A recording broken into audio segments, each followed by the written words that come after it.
حضرت زهرا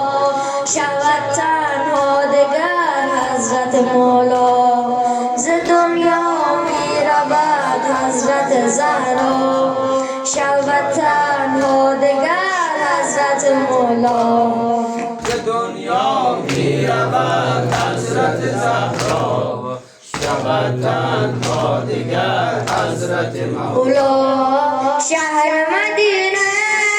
ماتم سرا شد شهر مدینه ماتم سرا شد زهرای اطهر جانش فدا شد زهرای اطهر جانش فدا شد ز دنیا می رود حضرت زهرا شود تنها دگر حضرت مولا ز دنیا می رود حضرت زهرا شود تنها دگر حضرت مولا دشمن به زخم دلم نمک زد دشمن به زخم دلم نمک زد میان کوچه تو را کتک زد میان کوچه تو را کتک زد میان کوچه تو را کتک زد ز دنیا می رود حضرت زهرا شود تنها دگر حضرت مولا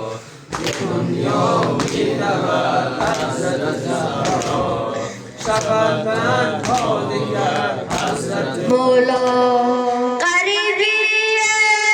مرا مردم همه با چشم خود دیدم غریبی مرا مردم همه با چشم خود دیدم میان شعله آتش گلم را با لگد چیدم بنالم بهران بلبل که پرور در قفس میزد به جرم یا علی گفتم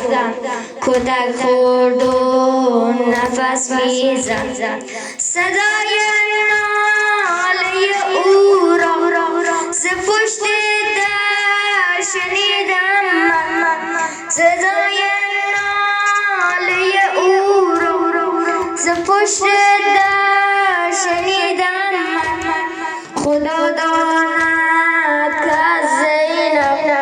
خجالت می کشیدم من خدا داند که از زینب خجالت می کشیدم من غریبم غریب دشت و صحرایم الهی بشکند دستی که سیلی زد به زهرایم ز دنیا می رود حضرت زهرا شود تنها دگر حضرت مولا